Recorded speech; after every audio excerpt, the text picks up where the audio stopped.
Good morning friends, catalyst career इन्स्टिट्यूटमध्ये तुम्हा सर्वांचं स्वागत आहे. ओके, मी प्राध्यापक सोपान पाटील. आत्तापर्यंत आपण 11 पार्ट आपले चालू घडामोडी रिलेटेड कंप्लीट झालेत. ओके, सो विद्यार्थी मित्रांनो, मला तुम्हाला सांगायला एक आनंद होईल की कंबाईन 2025साठी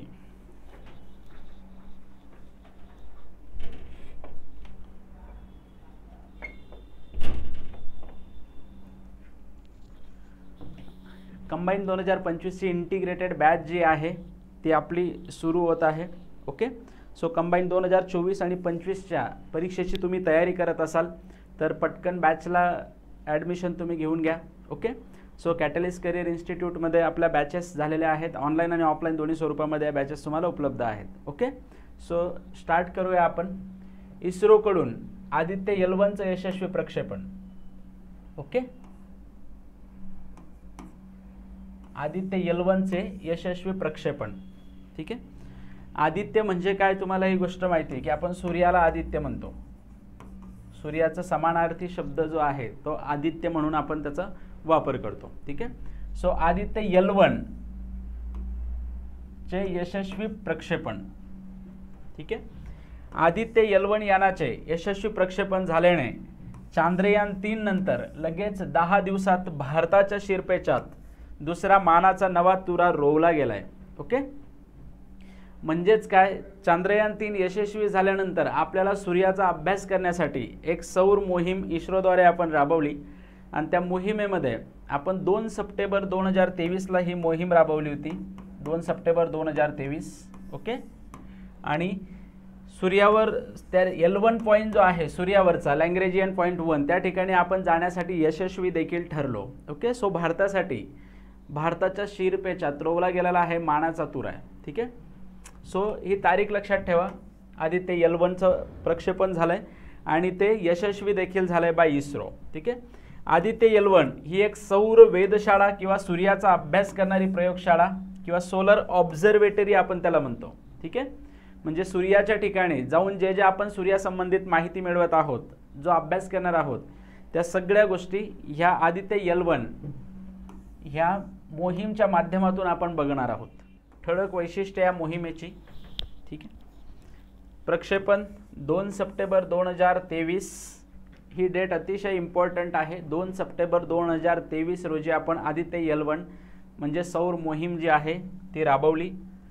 स्थळ होतं प्रक्षेपणाचं स्थळ श्रीहरिकोटा येथील सतीश धवन अवकाश केंद्रातून सकाळी 11:50 ओके, श्रीहरिकोटा हे ठिकाण कुठं आहे हे देखील तुम्हाला विचारलं जाऊ शकतं. तर ते ठिकाण आहे आंध्र प्रदेश या ठिकाणी.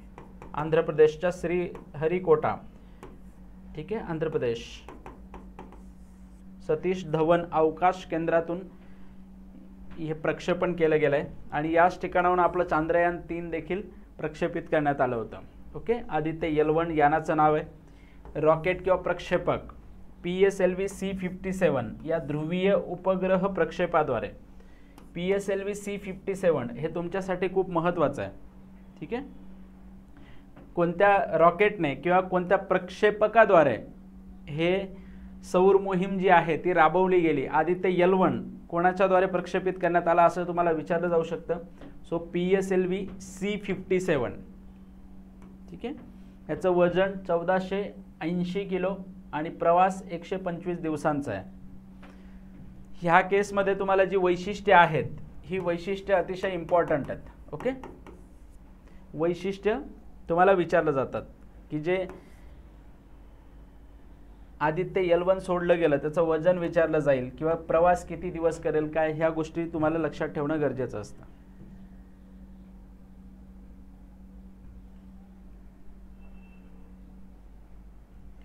मोहिमेचा कालावधी आहे 5 वर्ष.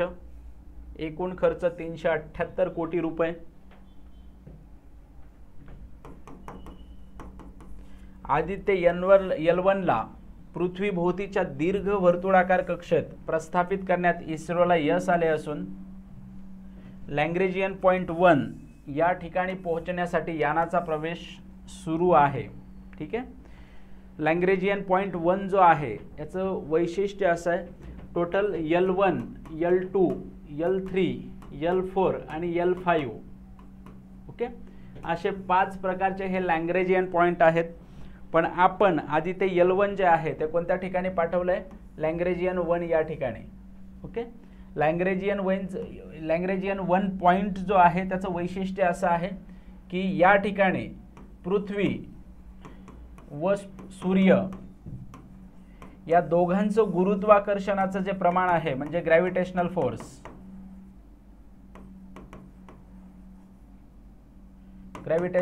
जो आहे लॅग्रेंजियन पॉइंट वरचा, पृथ्वी आणि सूर्य या दोघांदरम्यानचा जो ग्रॅव्हिटेशन गुरुत्वाकर्षण बल आहे तो लॅग्रेंजियन पॉइंट 1 या ठिकाणी समसमान असतो. ओके, म्हणून लॅग्रेंजियन पॉइंटच्या पुढे जाणं आपल्याला तितकं सोयीस्कर नसणार आहे. म्हणून आदित्य L1 जी मोहीम आहे ती आपण कुठं गेलो आहोत, लॅग्रेंजियन पॉइंट 1 या ठिकाणी. तुम्हाला परीक्षेच्या दृष्टिकोनातून लॅग्रेंजियन 1च्या जागी L2 टाकतील, L3 टाकतील, L4 टाकतील. म्हणून आपण आपल्या मोहिमेचंच नाव ते ठेवलंय की आदित्य L1, म्हणजे लॅग्रेंजियन पॉइंट 1 या ठिकाणी आपण गेलो आहोत. ओके, आणि त्या ठिकाणी पृथ्वी आणि सूर्यांदरम्यानचं जे गुरुत्वाकर्षणाचं प्रमाण आहे ते समसमान असतं, हे लक्षात घ्या. ही भारताची पहिलीच सूर्य मोहीम आहे. ठीक आहे, आदित्य L1 ही वेधशाळा लॅग्रेंजियन पॉइंट येथे पाठवण्यात येणार आहे. ही मोहीम सफल झाली तर L1 पर्यंत यान पाठवणारा भारत हा अमेरिका, युरोपियन युनियन नंतर तिसरा देश ठरेल. ओके, म्हणजे अमेरिका आणि युरोपियन युनियन, युरोप आणि अमेरिका या दोघच देश जगामध्ये आत्तापर्यंत L1 वर जाऊन आलेत आणि यशस्वी झाली ही मोहीम तर जगामध्ये भारत तिसऱ्या क्रमांकाचा देश असेल. ओके, आदित्य L1 सूर्याच्या बाह्य वातावरणाचा, त्याला आपण करोना म्हणून ओळखतो, अभ्यास करणार आहे. हा उपग्रह सूर्यावर उतरणार नाही किंवा त्याच्या खूप जवळही जाणार नाही. तुम्हाला माहिती आहे सूर्याचं जे तापमान आहे ते 5000 डिग्री सेल्सिअस प्लस आहे. बाह्य भाग जो आहे सूर्याचा आपण त्याला कोरोना म्हणून ओळखतो, कोरोना. ओके, प्रचंड तप्त, उष्णतेचं प्रमाण खूप जास्त आहे, टेम्परेचर खूप जास्त आहे. या बाहेरचा जो पॉइंट आहे कोरोनाचा त्याचं तापमान 5000 डिग्री सेल्सिअस प्लस आहे. सो त्या ठिकाणी जाणं एवढं सोपं नाही आहे.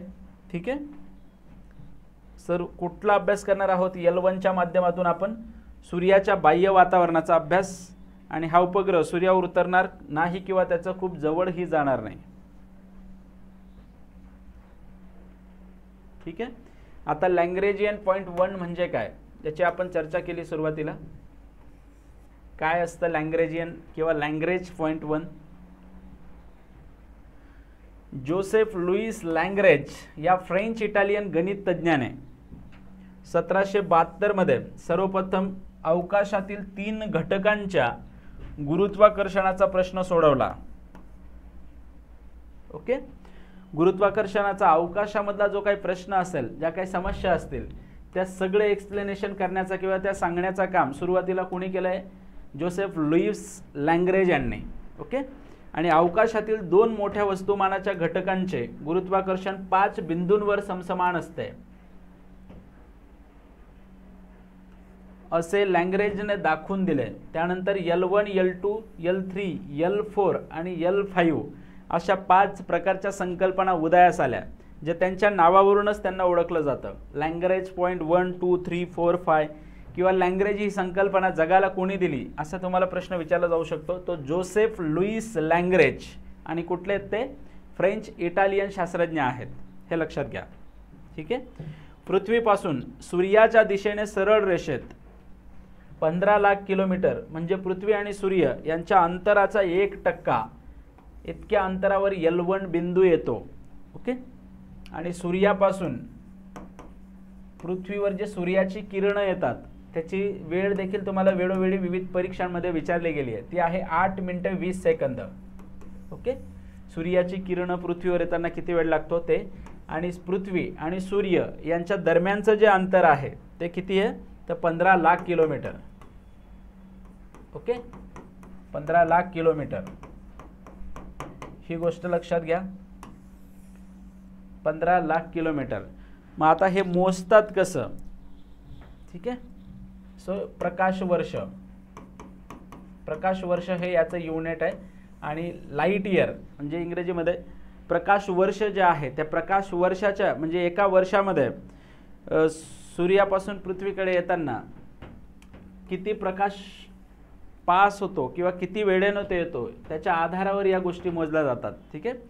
सूर्य आणि पृथ्वी या दरम्यानचं जे अंतर मोजण्याचं आपलं एकक काय आहे, प्रकाश वर्ष. आणि पृथ्वी आणि सूर्य या दोघांदरम्यानचं किती अंतर आहे तर 15 लाख किलोमीटर. म्हणून 8 मिनिटे 20 सेकंद सूर्याची किरण पृथ्वीवर येण्यासाठी किती कालावधी लागतो तर 8 मिनिटे 20 सेकंद एवढे कालावधी लागतो. आणि अजून दुसरी एक गोष्ट आहे याच्यात, हा एक ग्रह आणि दुसरा ग्रह या ग्रहांदरम्यानचं जे अंतर असतं ते मोजण्यासाठी खालीलपैकी कोणत्या पद्धतीचा वापर करतात हा प्रश्न तुम्हाला आयोगाने विचारलाय आणि ती आहे पॅरालेक्स मेथड. पॅरालेक्स मेथड. ओके. दोन ग्रहांमधलं अंतर मोजण्यासाठी कोणत्या पद्धतीचा वापर करतात असा तुम्हाला प्रश्न येतो तर ती पॅरालेक्स मेथड आहे. आणि सूर्य आणि पृथ्वी यांच्या दरम्यानचं अंतर मोजण्यासाठी आपण कोणत्या संकल्पनेचा वापर करतो तर प्रकाश वर्ष. ठीक आहे. सो इकडे तुमचं क्लिअर झालंय. 15 लाख किलोमीटर अंतर आहे हे. ठीक आहे. त्या ठिकाणी सूर्य आणि पृथ्वीचे गुरुत्वाकर्षण समान असतंय. लॅग्रेंजियन पॉईंट 1 या ठिकाणी L1च्या ठिकाणी यान पाठवल्यास ते यान L1 म्हणजे लॅग्रेंज 1 भोवती पृथ्वी आणि सूर्याला जोडणाऱ्या काल्पनिक रेषेला लंबरूप फिरत राहून विना अडथळा सूर्याचा अखंड नोंदी घेऊ शकते. तेथपर्यंत म्हणजे पृथ्वीपासून सुमारे 15 लाख किलोमीटर अंतरावर सूर्याच्या दिशेने आदित्य L1 यान 125 दिवसांनी पोहोचणार आहे. ठीक आहे. टोटल L1चा कालावधी आपण बघितला किती वर्ष काम करणार आहे, 5 वर्ष कालावधी आहे आदित्य L1चा. ठीक आहे. तर पृथ्वीपासून सुमारे 15 लाख किलोमीटर अंतरावर म्हणजे सूर्याच्या दिशेने आदित्य L1 यान 125 दिवसांनी पोहोचणार आहे. ओके. किती दिवसांचा कालावधी लागणार आहे याला, आपण आपला जो एक्सपेक्टेड पॉइंट आहे L1 या ठिकाणी तर 125 दिवस. ओके. जे वैशिष्ट्य आहेत आदित्य L1चे ते तुमच्यासाठी खूप महत्त्वाचे आहेत. म्हणूनच आदित्य यानाला L1 कडे पाठवण्यात येणार आहे.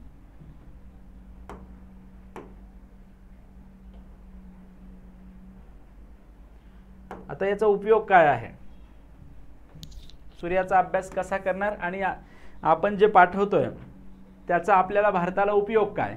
ठीक आहे. आणि जर तुम्हाला प्रश्न विचारला गेला तर कितवा देश आहे, तिसरा देश. अमेरिका आणि युरोप नंतर सौर मोहीम राबवणारा जगातला तिसरा देश कोणता आहे, यशस्वी जर झाला तर तिसरा कुठला आहे, भारत. हे यान सूर्याच्या सर्वात वरील आवरणाचा म्हणजे सूर्य प्रभामंडलाचा, त्याला आपण कोरोना म्हणतो, त्याचा अभ्यास करेल. त्यासाठी या यानामध्ये 7 वेगवेगळी उपकरणं बसवण्यात आली आहेत.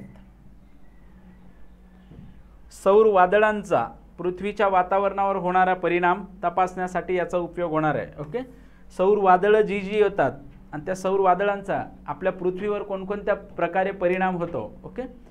क्लायमेट चेंजेस असतात, अचानक आलेलं नैसर्गिक आपत्ती असते, समुद्रामध्ये निर्माण झालेल्या लाटा असतील, दिन रात्र या सगळ्या ज्या गोष्टी आहेत त्यांच्या संकल्पना आणि सूर्यावर आलेली जी काही वादळं असतील त्याचा पृथ्वीवर नेमका परिणाम काय होतो याचा अभ्यास करण्यासाठी आपण आदित्य L1 पाठवलंय.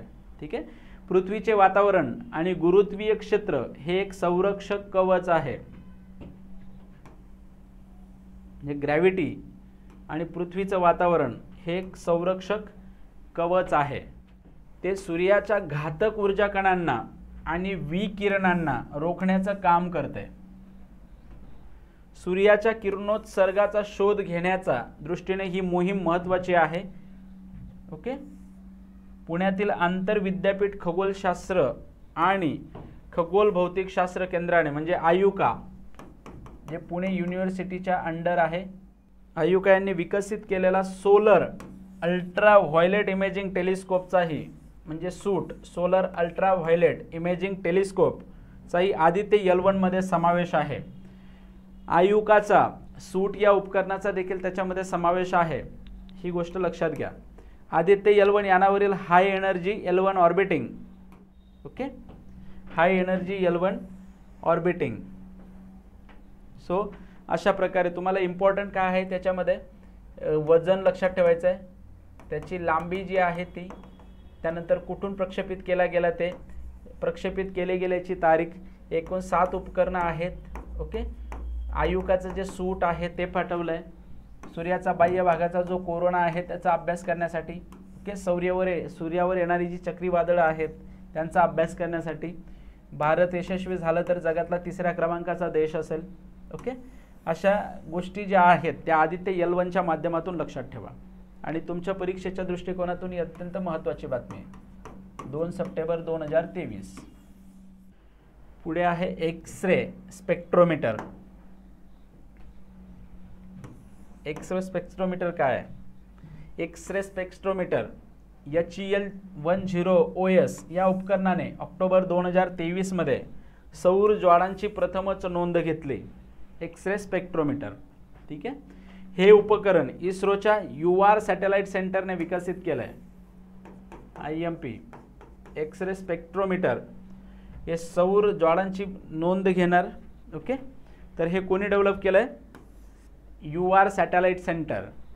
पुढे आहे अबॉट मिशन 1 TV-D1 ची यशस्वी चाचणी. Abort mission. ठीक आहे, अबॉट मिशन काय आहे? अबॉर्ट, तुम्हाला ॲबॉर्शन माहितीच आहे. ॲबॉर्शन म्हणजे काय की एक भाग जो असेल, अबॉर्ट करणे म्हणजे एक भाग दुसऱ्या भागापासून वेगळा करणे. ओके, ज्या वेळेस एक भाग दुसऱ्या भागापासून वेगळा केला जातो त्याला आपण अबॉर्ट असं म्हणतो. तसंच आपण अवकाशयानासंबंधी ज्या ज्या मोहिमा राबवतो त्या मोहिमा राबवताना त्यामध्ये येणाऱ्या ज्या काही आपत्ती असतील, ओके, आकस्मिक काही घटना घडत असतील, तर त्या घटना घडताना जो एक भाग आहे तो दुसऱ्या भागापासून सेपरेट करून तो भाग वाचवता येईल, किंवा एखादी मानवी त्याच्यामध्ये अडकली असेल आणि काही आकस्मिक घटना घडत असेल तर तो एक भाग दुसऱ्या भागापासून सेपरेट करण्यासाठी केलेला हा पहिला प्रयत्न आहे. त्याला आपण नाव दिलं आहे abort mission. Okay, abort mission 1 पहिल्यांदाच आपण हा प्रोग्राम केला आहे, ची यशस्वी चाचणी आहे. ठीक आहे, सो गगनयान मोहिमेमध्ये येणाऱ्या आपत्कालीन स्थितीमध्ये अवकाशवीरांना प्रक्षेपकापासून वेगळे करण्यासाठी असणारी पहिली सुरक्षा चाचणी, त्याला क्रू एस्केप सिस्टीम असं देखील म्हणतो आपण. क्रू एस्केप सिस्टीम म्हणजे ज्या ज्या वेळेस अंतरिक्ष संबंधित आपण ज्या ज्या काही गोष्टी करणार आहोत किंवा गगनयान मोहिमेमध्ये ज्या ज्या काही आपत्ती तयार होतील तर एस्केप करता येईल आपल्याला. ओके, म्हणजे तो भाग वेगळा करता येईल. सो 21 ऑक्टोबर 2023 रोजी यशस्वीरित्या पार पडली. ओके, म्हणजे राष्ट्रीय पोलीस दिन. पोलीस दिन कधी असतो? 21 ऑक्टोबरला. ठीक आहे, अबॉट मिशन 1 यशस्वी. ठीक आहे, हे गगनयान आपण कुठून आणलंय? फ्रान्सची मदत घेतोय आपण गगनयानमधून. ओके, आणि गगनयानमध्ये एक आर्टिफिशियल योममित्रा नावाचं आर्टिफिशियल अंतराळवीर हे केलंय आपण कृत्रिमरित्या. आणि पहिल्यांदाच भारताद्वारे अंतरिक्षामध्ये मानव पाठवणार जाणार आहे. ओके, म्हणजे मनुष्य आतापर्यंत अंतरिक्षामध्ये गेलेलं नाही. तर गगनयानच्या माध्यमातून 2025 मध्ये 4 व्यक्तींची निवड केली गेली आहे. त्यामध्ये एक आहे प्रशांत, दुसरे आहेत अजित, तिसरे आहेत अंगद आणि चौथे आहेत सुधांशु शुक्ला. ओके, अजित, अंगद, प्रशांत आणि शशांक हे 4 लोक जे आहेत ते गगनयानच्या माध्यमातून 2025 मध्ये भारत पहिल्यांदाच ह्युमन जे आहे म्हणजे मानवांना अंतरिक्षामध्ये पाठवणार आहे. ओके, सो ती नावं लक्षात ठेवा. आणि फ्रान्सच्या मदतीने आपण हे गगनयान मोहीम राबवणार आहोत 2025 मध्ये. ठीक आहे, सो त्या गगनयान मोहिमेमध्ये जर कोणत्या प्रकारची आपत्ती आली की काही आकस्मिक घटना घडत असतील तर त्या पार्टपासून जो दुसरा पार्ट आहे तो सेपरेट करण्यासाठीची ही क्रू एस्केप सिस्टीम आहे, ज्याला आपण अबॉट मिशन 1 या नावाने संबोधलंय. या सुरक्षा चाचणीला अबॉट मिशन 1 TV-D1 असे संबोधण्यात आले. ॲबॉट मिशन 1 सोबतच तुम्ही TVD1 हे सुद्धा लक्षात ठेवा. जर एक्झामिनरला ॲबॉट मिशन शब्द नाही वापरला आणि TVD1 काय आहे, तर ही आहे क्रू एस्केप प्रणाली. ठीक आहे. TVD1 हे खालीलपैकी कशाशी संबंधित आहे असं तुम्हाला विचारलं जाऊ शकतं, तर ती काय आहे, क्रू एस्केप सिस्टीम. ठीक आहे. चाचणीचे ठिकाण श्रीहरिकोटा, सतीश धवन अंतराळ स्थानक, त्या ठिकाणावरूनच ही चाचणी घेण्यात आली आहे. ठीक आहे.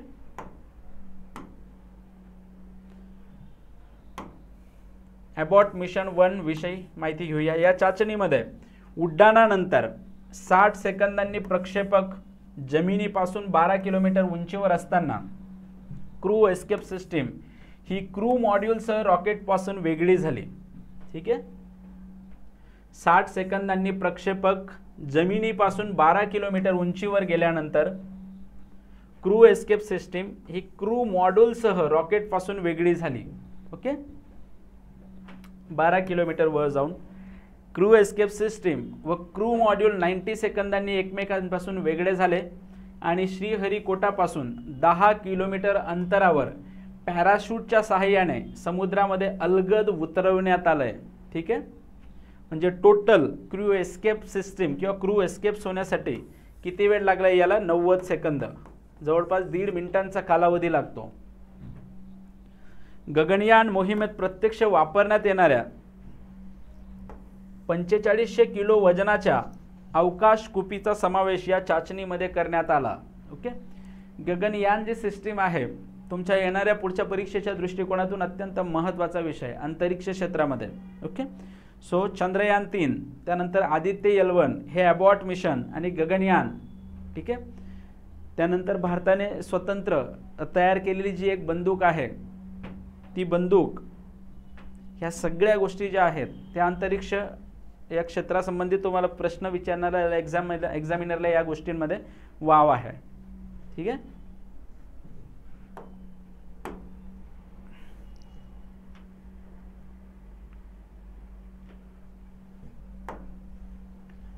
आता एक गगनयानची घोषणा 15 ऑगस्ट 2018, गगनयान अवकाश मोहीम. घोषणा आहे 15 ऑगस्ट 2018, ही तारीख लक्षात ठेवा. ओके. मोदी साहेबांनी केलं होतं. लाल किल्ल्यावर जेव्हा मोदी साहेबांचं 15 ऑगस्ट 2018चं भाषण चालू होतं त्यावेळेस त्यांनी गगनयानची घोषणा लाल किल्ल्यावरून केली होती आणि मोहीम 2025 पर्यंत राबवणार. ठीक आहे. प्रकल्प संचालिका R ललितांबिका. प्रकल्प संचालिका ज्या आहेत त्या गगनयानच्या कोण आहेत, ही तारीख इम्पॉर्टंट आहे, 2025 पर्यंत राबवणार. आणि R ललितांबिका ही इस्रोची पहिलीच मानवी अवकाश मोहीम आहे. अशी कामगिरी करणारा भारत हा अमेरिका, रशिया आणि चीन नंतरचा चौथा देश ठरेल. सूर्यावर जाणारा कितवा आहे, 3रा. ओके. आणि गगनयान म्हणजे काय, तर मानवी अंतरिक्ष मोहीम. आणि मानवी जे आहे ते अंतरिक्षामध्ये मानवी अंतरिक्ष मोहीम पार पाडणारा गगनयान जर यशस्वी झालं तर भारत जगातला कितवा देश ठरेल, चौथा देश. कोणाकोणानंतर, अमेरिका, रशिया आणि चीन यानंतरचा चौथा देश ठरणार आहे. हे स्टेटमेंट तुमच्यासाठी खूप महत्त्वाचं आहे. ठीक आहे. ललितांबिका ज्या आहेत प्रकल्प संचालिका त्या देखील महत्त्वाच्या आहेत या केसमध्ये. घोषणा 2025, ललितांबिका आणि मानवी अंतरिक्ष मोहीम राबवणारा भारत जगातला चौथा देश. आणि या ठिकाणी तुम्हाला नावांमध्ये फसवलं जाऊ शकतं. अमेरिका, रशिया आणि चीन. या ठिकाणी तुम्हाला रशियाच्या जागी युरोपियन युनियन टाकू शकतात, युरोपियन एजन्सी. ठीक आहे. आत्तापर्यंत युरोपियन एजन्सीद्वारे मानवी अंतरिक्ष मोहीम पार पडलेली नाही. ओके. बऱ्याच ठिकाणी युरोपचं जे अंतरिक्ष आहे ते आघाडीवर आहे. तुम्हाला वेळोवेळी युरोपियन स्पेस एजन्सी जी आहे, युरोपियन स्पेस एजन्सी, ती बघायला मिळते. पण मानवी अंतरिक्ष मोहीम आतापर्यंत त्यांनी राबवलेली नाही. गगनयानच्याद्वारे जर आपण यशस्वी झालो तर अमेरिका, रशिया आणि चीन नंतर मानवी अंतरिक्ष मोहीम यशस्वीपणे पार पाडणारा भारत हा जगातला चौथ्या क्रमांकाचा देश होणार आहे. ठीक आहे.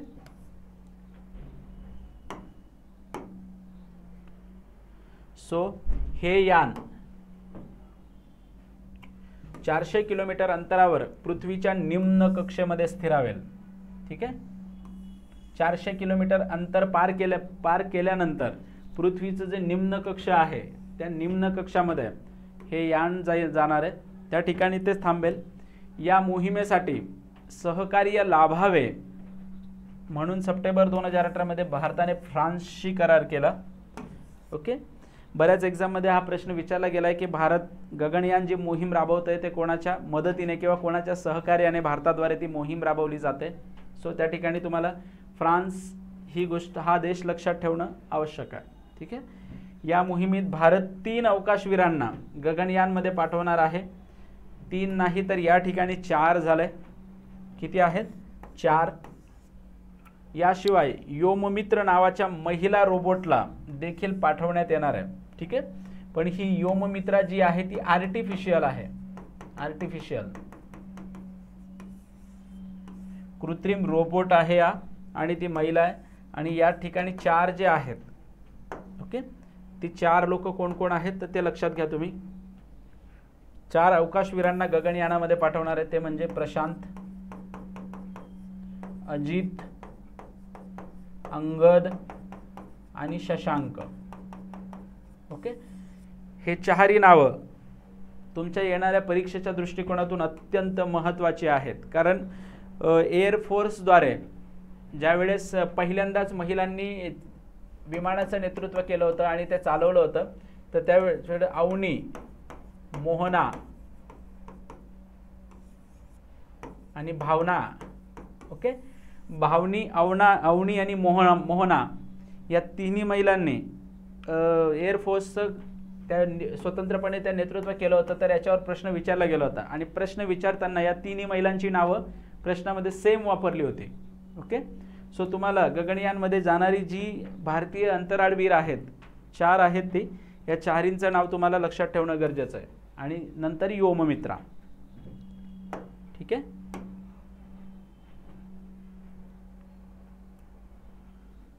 आता जगातील सर्वात मोठ्या खासगी दळणवळण उपग्रहाचं यशस्वी प्रक्षेपण. सर्वात मोठा खासगी दळणवळण उपग्रह. ओके, कोणाचं आहे? Elon Musk. 2021 चा time person of the year Elon mask.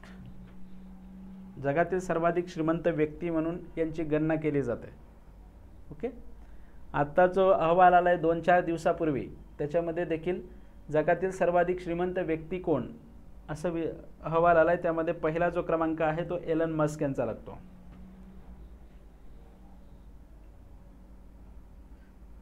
ठीक आहे, एलन मस्क यांची स्पेस एक्सप्लोरेशन कंपनी म्हणजे स्पेसएक्सचं काय नाव आहे?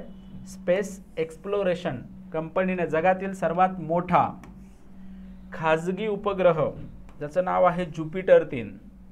ठीक आहे, ज्युपिटर 3 जगातील सर्वात मोठा खाजगी दळणवळण उपग्रह. काय आहे नाव त्याचं? ज्युपिटर 3. हा LC-39A प्रक्षेपकाद्वारे Kennedy Space Center Florida USA येथून प्रक्षेपित केला. ठीक आहे, केनेडी स्पेस सेंटर जे आहे फ्लोरिडाचं, त्या ठिकाणावरून जगातील सर्वात मोठा खाजगी दळणवळण उपग्रह ज्याचं नाव आहे ज्युपिटर 3 हा LC-39A या प्रक्षेपकाद्वारे प्रक्षेपित करण्यात आला आहे. ठीक आहे, कोणाचा आहे? Space exploration. प्रक्षेपण झालंय 27 जुलै 2023. ज्युपिटर 3 आजपर्यंतचा सर्वात मोठा खाजगी व्यावसायिक दळणवळण उपग्रह आहे. ओके, म्हणजे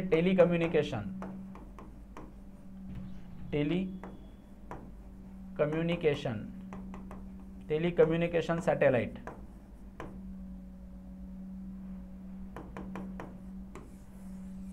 okay, which is the biggest private telecommunication satellite of the world. So तो कुठला आहे? Jupiter 3 and which is launching by SpaceX company. With the help of rocket LC-39A, ठीक आहे. 27 जुलै 2023ला प्रक्षेपण झालंय त्याचं. आणि ज्युपिटर 3 उपग्रहालाच इकोस्टार 24 असेही संबोधले जाते, ठीक आहे. ज्युपिटर 3लाच काय म्हणतो आपण, इकोस्टार 24, इकोस्टार 24, ओके, म्हणून देखील त्याला ओळखलं जातं. हे गोष्टी लक्षात ठेवा. जगातील सर्वात मोठा खाजगी दळणवळण उपग्रह आहे, स्पेसएक्सने सोडलाय, एलन मस्क यांची ती कंपनी आहे, ठीक आहे. त्याला इकोस्टार 24 असं देखील म्हणतात, ठीक आहे. आणि टेलिकम्युनिकेशन सॅटेलाइट आहे आणि व्यावसायिक टेलिकम्युनिकेशन सॅटेलाइट आहे, ठीक आहे. 27 जुलै 2023 फ्लोरिडा या ठिकाणून त्याचं प्रक्षेपण झालंय.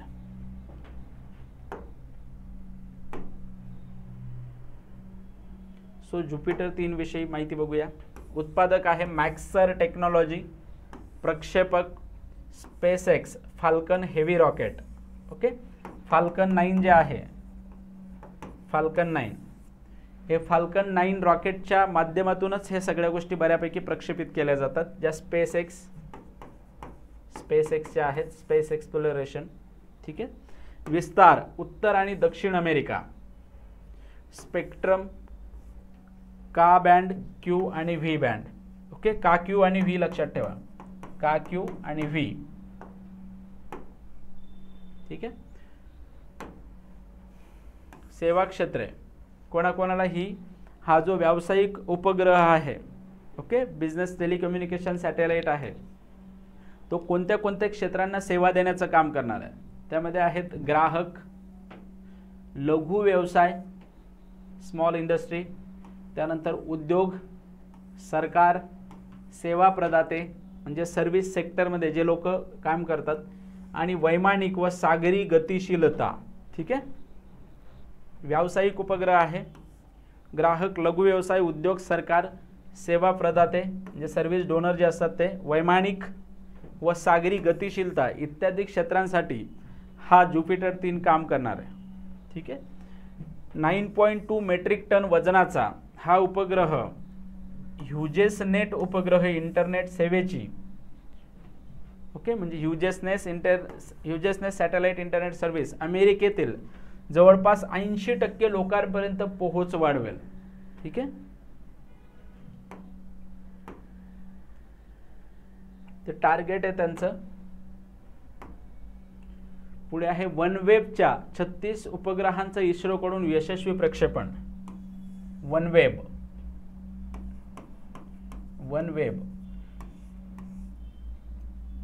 36 उपग्रहांचे इस्रोकडून यशस्वी प्रक्षेपण. कोणाचे ते वनवेब? हे आहेत ब्रिटनचे उपग्रह आहेत, आणि किती आहे होते टोटल 72, त्यापैकी 36चं यशस्वी प्रक्षेपण करण्यात आलं आहे, ठीक आहे.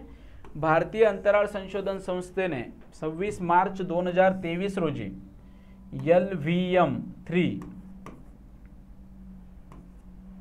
LVM म्हणजे लॉन्च व्हेकल मार्क, या LVM-3 लक्षात घ्या, LVM-3 द्वारे वनवेबचे 36 उपग्रहांचं इस्रोद्वारे यशस्वी प्रक्षेपण करण्यात आलं आहे. LVM-3 या प्रक्षेपकाद्वारे वनवेब ग्रुप कंपनीच्या 36 उपग्रहांचे श्रीहरिकोटाच्या सतीश धवन अवकाश केंद्रावरून यशस्वी प्रक्षेपण केले, ठीक आहे. भारताच्या LVM-3 लॉन्च व्हेकल मार्क या प्रक्षेपकाच्या सहाय्याने करण्यात आलेले हे आत्तापर्यंतचे सर्वाधिक वजनाचे म्हणजे 5805 किलो, हे लक्षात घ्या, प्रक्षेपण होते. हे वनवेबचे 18वे उड्डाण होते, ओके. या प्रक्षेपणानंतर वनवेबच्या अवकाशातील उपग्रहांची संख्या 618 झाली असून त्यांच्या सहाय्याने जागतिक पातळीवर सर्वदूर अखंड इंटरनेट सेवा देता येईल, ठीक आहे. वनवेब जे आहेत ते वनवेबचं उद्देशच असा आहे की संपूर्ण जागतिक पातळीवर इंटरनेटची सेवा आपल्याला उपलब्ध करून देता येईल, या पद्धतीने ह्या वनवेबचा कार्यक्रम आहे, ठीक आहे. म्हणजे जागतिक पातळीवर सर्वदूर अखंड इंटरनेट सेवा देता येईल. वेब म्हणजे काय? जाळे. आणि संपूर्ण जगावर इंटरनेटचं जाळं जे आहे ते प्रस्थापित करायचं आहे, अशा उद्देशाने हे ब्रिटनचे उपग्रह आहेत. आणि ते कोण सोडतंय? इस्रो.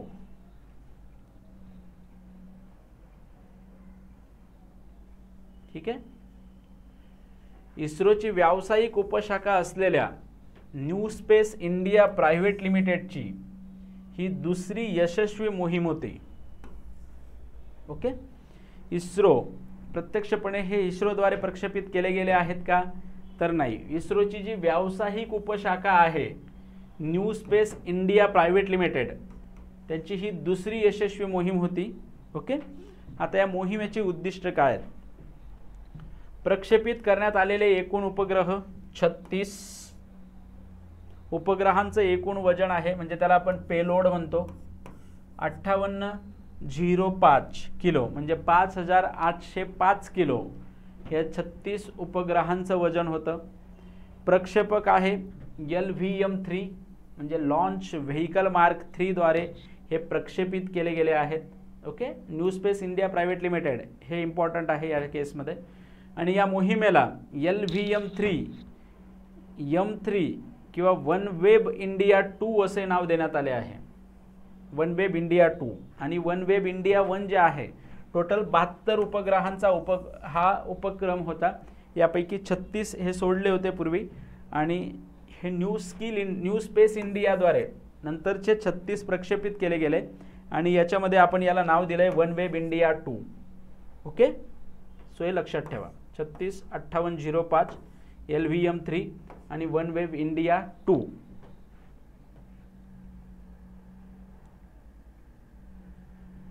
ठीक आहे.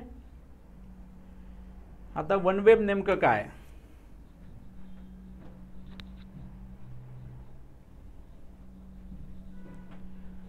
Network oxes associated limited.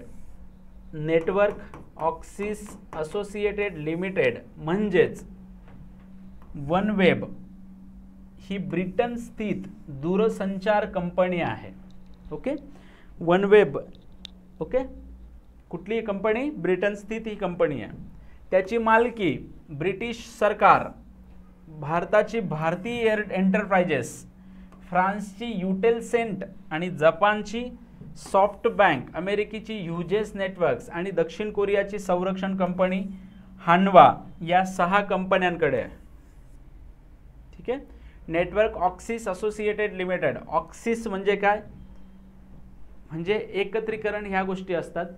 म्हणजे OneWeb ब्रिटन स्थित दूरसंचार कंपनी आहे, पण मालकी कोणाकोणाकडे आहे त्याची? भारतीय एंटरप्राइजेस आहे, हे लक्षात ठेवा. फ्रान्सची युटेलसेंट आहे, जपानची सॉफ्ट बँक, अमेरिकेची ह्युजेस नेटवर्क आणि दक्षिण कोरियाची संरक्षण कंपनी हानवा या 6 कंपन्यांकडे ह्या OneWebची मालकी असेल. ठीक आहे. पण ठीक आहे.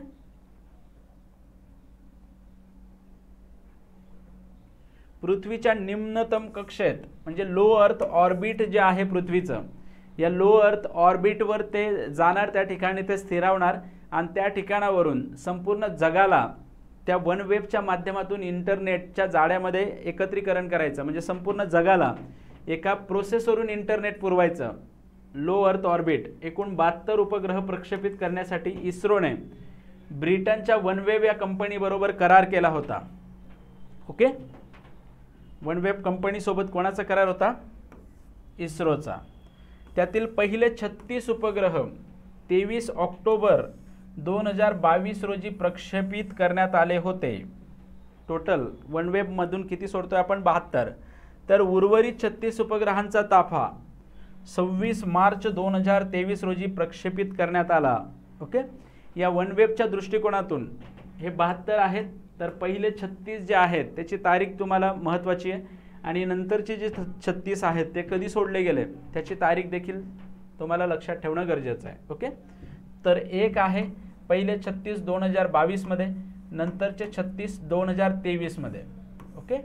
हे पहिले लक्षात घ्या. पहिलं आहे 23 ऑक्टोबर, नंतरचा आहे 26 मार्च. ओके. 36 वनवेबचे 36 इस्रोद्वारा, न्यू स्पेस इंडिया लिमिटेड, आणि नंतरचे 26 मार्च 2023. ठीक आहे, ह्या तारखेंमध्ये तुम्हाला फसवलं जाऊ शकतं. किंवा वजन जे आहे सेकंडचं ते किती आहे 58.05.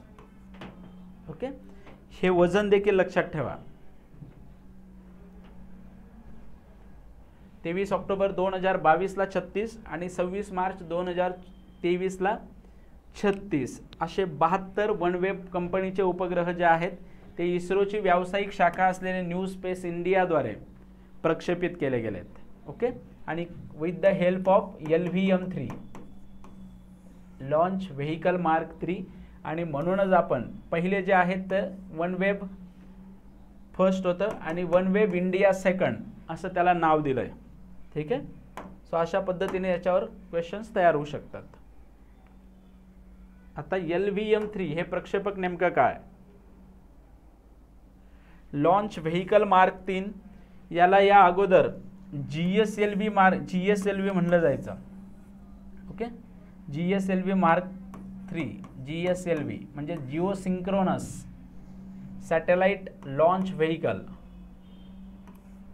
ऑब्लिक MK3 असे म्हटलं जायचं.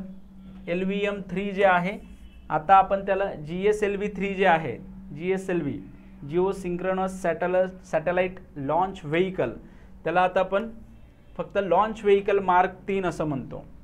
इस्रोचे 3 टप्प्याचे सर्वात शक्तिशाली प्रक्षेपक जे आहे LVM-3. 3 टप्प्याचं म्हणजे काय तर सॉलिड, लिक्विड आणि क्रायोजेनिक इंजिन अशा 3 टप्प्यांमध्ये हे काम करत असतं. ठीक आहे, 4000 किलोपेक्षा जास्त वजनाचे उपग्रह, 4000 किलो म्हणजे किती 4 टन, 4 टन किंवा 4000 किलोपेक्षा जास्त वजनाचे उपग्रह प्रक्षेपित करण्यासाठी इस्रोद्वारे या प्रक्षेपकाची निर्मिती. ठीक आहे, म्हणजे 2 गोष्टी असतात त्याच्यामध्ये, GSLV आणि PSLV. ओके, हे आहे याचा फुल फॉर्म आहे जिओ सिंक्रोनट किंवा geostationary satellite launch vehicle आणि पोलर सॅटेलाइट लॉन्च व्हेकल. ठीक आहे, 4 टनापेक्षा जास्त, 4 टन प्लस वजनाची जी उपग्रह असतील ती सोडण्यासाठी आपण GSLV या प्रक्षेपकाचा वापर करतो. ओके, आणि 4 टनापेक्षा कमी वजनाची जी उपग्रह असतील ती सोडण्यासाठी आपण PSLV म्हणजे पोलर सॅटेलाइट लॉन्च व्हेकल या प्रक्षेपकाचा त्याच्यामध्ये वापर करतो. ठीक आहे, तर याच्यामध्ये 5805 किलो, 5805 किलो जे होतं आपलं ओके वनवेबचे 36 उपग्रह, हे सोडण्यासाठी आपण कशाचा उपयोग केलाय तर GSLV म्हणजे सध्याचं नाव काय आहे त्याचं LVM-3 लॉन्च व्हेकल मार्क. ठीक आहे, हा फरक याच्यामध्ये लक्षात घ्या. भारताची महत्त्वाकांक्षी मानवी अंतराळ मोहीम म्हणजेच गगनयानसाठी देखील LVM-3 हे प्रक्षेपक उपयुक्त ठरणार आहे. ठीक आहे, या केसमध्ये छोटीशी गोष्ट लक्षात ठेवा, जर 4 टनांपेक्षा म्हणजे 4000 किलोपेक्षा जास्त वजनाची उपग्रह जर आपल्याला प्रक्षेपण करायचं असेल त्यांचं, तर तिथं आपण GSLVचा वापर करतो. त्याला आता आपण LVM-3 या नावाने ओळखतो. ओके, आणि 4000 किलोपेक्षा म्हणजे 4 टनापेक्षा कमी वजनाची उपग्रह असतील तर त्यासाठी आपण PSLV या प्रक्षेपकाचा वापर करतो. ठीक आहे,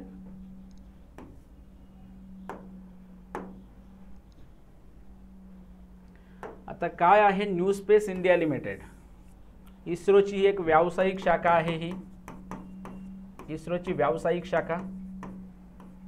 ओके, स्थापना 6 मार्च 2019,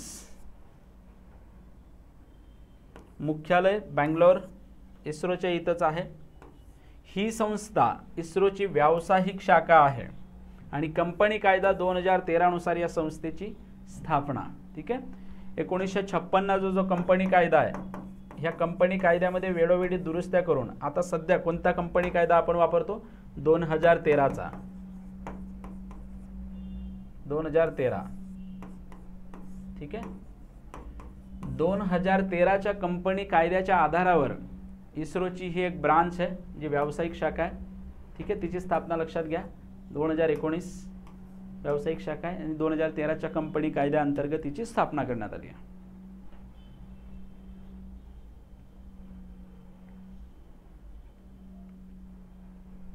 ओके, सो आतापर्यंत पूर्ण संरक्षण आणि अंतरिक्ष या संबंधीच्या बऱ्यापैकी आपण घटना आज कव्हर करण्याचा प्रयत्न करतोय. ठीक आहे, नासाच्या आर्टेमिस 2 मोहिमेसाठी 4 अंतराळवीरांची नावे जाहीर. नॅशनल एरोनॉटिक्स स्पेस ॲडमिनिस्ट्रेशन कुठला आहे? अमेरिकेची अंतरिक्ष संस्था आहे. तर आर्टेमिस 2 मोहिमेसाठी 4 अंतराळवीरांची नावे जाहीर. ठीक आहे, अमेरिकेची अवकाश संशोधन संस्था नासाने आपल्या आर्टेमिस 2 या महत्वाकांक्षी मोहिमेसाठी 4 अंतराळवीरांची नावे 3 एप्रिल 2023 रोजी जाहीर केली. जशी गगनयानला 4 लोक आहेत तसं आर्टेमिससाठी यांनी नावं जाहीर केली. त्यापैकी 4 पैकी 3 अंतराळवीर अमेरिकेचे तर 1 कॅनडाचा आहे. ओके, 4 पैकी 1 महिला अंतराळवीर. ठीक आहे, कोण कोण आहेत बघूया आपण. हे 4ही नावं लक्षात ठेवणं तुम्हाला महत्त्वाचं आहे. क्रिस्टिना कोच अमेरिकेच्या आहेत. ठीक आहे, क्रिस्टिना कोच संबंधित मागच्या वर्षामध्ये चांगल्या घडामोडी होत्या. म्हणजे स्पेस वॉक करणाऱ्या स्पेस वॉक जो आहे तो केला यांनी. स्पेस वॉक करणाऱ्या जगातील सर्वाधिक स्पेस वॉक करणाऱ्या महिला आहेत क्रिस्टिना कोच. त्यानंतर Victor Glover America, Reid Wiseman America आणि जेरेमी हॅन्सन कुठले आहेत? कॅनडा.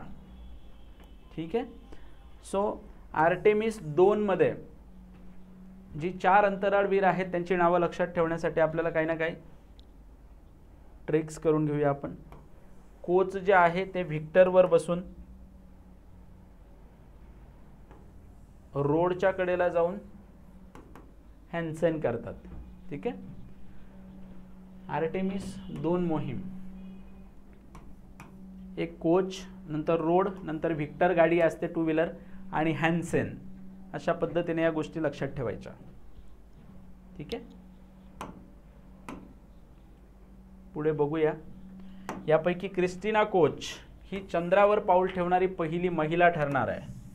ठीक आहे, आत्तापर्यंत तुम्हाला माहिती आहे की चंद्रावर 1969 मध्ये गेले होते. ओके, अपोलो 11 यांच्या माध्यमातून. दोघं नावं तुम्हाला क्लिअर आहेत. पण क्रिस्टिना कोच जी आहे ही चंद्रावर पाऊल ठेवणारी पहिली महिला ठरणार आहे. ठीक आहे, सो आर्टेमिस 2 जी आहे ती काय आहे? चंद्रावर जाणारी नासा अंतर्गतची मोहीम. आर्टेमिस 2 द्वारे हे 4 अंतराळवीर कोण कोण सांगितले मी बघू आपण. थोडंसं आता रिवाइज करण्याचा प्रयत्न करू. पहिले कोण आहे? कोच आहे. कोच कुठं बसणार आहे? व्हिक्टर गाडीवर. ओके, व्हिक्टर गाडीवर बसल्यानंतर एक मिनिट. ठीक आहे, आर्टेमिस 2 कशासाठी आहे? नासाद्वारे चंद्रावर जाण्यासाठीची मोहीम आहे. पहिले कोच आहे. कोच कशावर बसणार आहे? व्हिक्टर गाडीवर. व्हिक्टरवर बसल्यानंतर रोडच्या कडेला ती गाडी लावणार. ओके, रोडच्या कडेला नंतर काय करणार आहे? एक हॅन्सन आहे आणि त्या हॅन्सनला भेटणार आहे. ठीक आहे, हे हॅन्सन कुठले आहेत? कॅनडाचे. कॅनडा. आर्टेमिस 2 ही जी मोहीम आहे ही नासा कशासाठी राबवते? चंद्रावर जाण्यासाठी.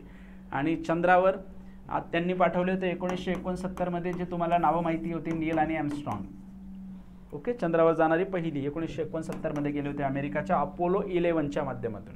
ठीक आहे, सो आता आर्टेमिस 2च्या माध्यमातून 4 अंतराळवीर नासाच्या मार्फत चंद्रावर जाणार आहेत. त्यामध्ये पहिले आहेत कोच म्हणजे क्रिस्टिना कोच, दुसरे आहेत व्हिक्टर, हे तिन्ही अमेरिकेचे आहेत. नंतर रोड आहेत. ठीक आहे, आणि हॅन्सन जे आहेत ते कॅनडाचे. ठीक आहे, सो व्हिक्टर हे नावं अशा पद्धतीने लक्षात ठेवायची. यापैकी क्रिस्टिना कोच ही चंद्रावर पाऊल ठेवणारी पहिली महिला ठरणार आहे. हे IMP आहे. आणि भारताद्वारे अंतरिक्षामध्ये आतापर्यंत किती महिला गेल्या आहेत? तर त्याचं उत्तर आहे 3. ठीक आहे, हे कोण कोण गेलंय हे तुम्ही बघायचं. 2 तुम्हाला माहिती आहेत, कल्पना चावला सुनीता विल्यम्स, आणि तिसरं तुमच्यासाठी HW मध्ये होमवर्कसाठी, ठीक आहे. यापैकी क्रिस्टिना कोच जाणार पहिल्याच. आर्टेमिस 2 द्वारे हे 4 अंतराळवीर 2025-26 मध्ये प्रत्यक्ष चंद्राच्या पृष्ठभागावर उतरणार आहेत. कधी जाणार आहे? 2025-26. आणि या 2025 मध्येच आपण गगनयान मोहीम राबवतोय, ठीक आहे.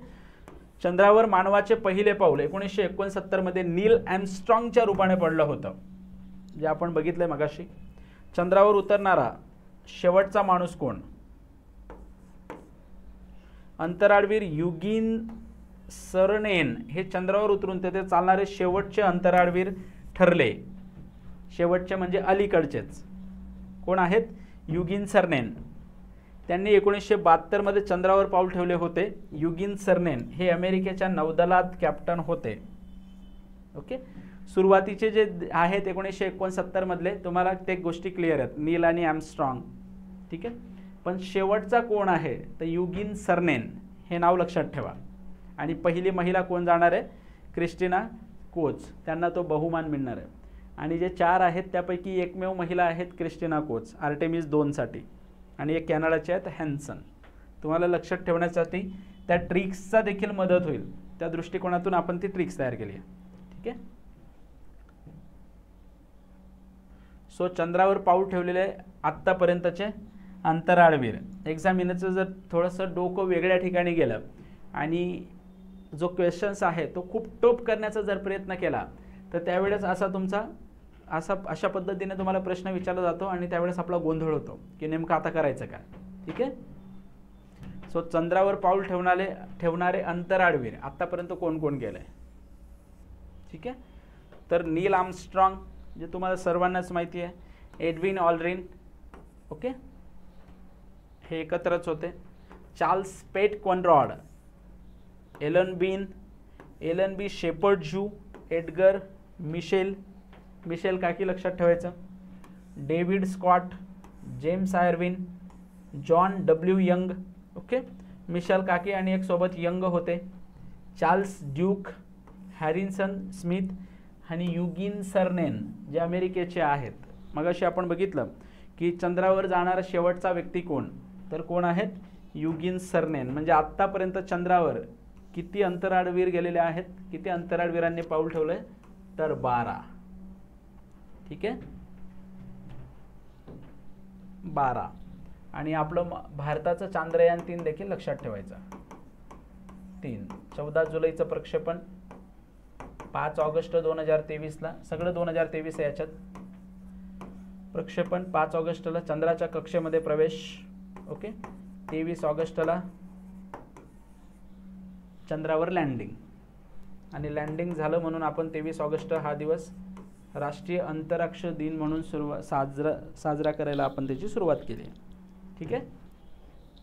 सो हे 12 लोक जे आहेत, आर्मस्ट्रॉंग आहेत, ऑल्ड्रिन आहेत, चार्ल्स कॉनरॉड आहेत, एलन बी शेपर्ड जू आहेत, एडगर्ड मिशेल आहेत, डेव्हिड स्कॉट आहेत, James Irwin, young, Duke, Smith आणि सरनेन. हे 12 लोक आत्तापर्यंत चंद्रावर पाऊल ठेवलेल्या व्यक्तींमध्ये यांचा समावेश केला गेला आहे, ठीक आहे.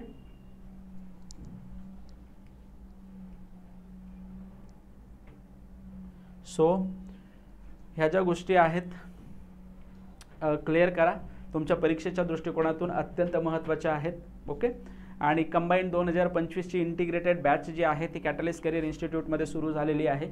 सो आत्ताही तुम्ही विद्यार्थी मित्रांनो कंबाईन 2025च्या बॅचला जर तुम्हाला त्या करायच्या असतील तर पटकन ॲडमिशन घ्या, आणि जे काय आहेत अनुभवी शिक्षकांच्या मार्गदर्शनातून तुमच्या यशापर्यंत तुम्हाला पोहोचण्यासाठी मार्गदर्शक मदत करतील. सो भेटूया पुढच्या लेक्चरला, ओके. थँक्यू आणि ऑल द बेस्ट.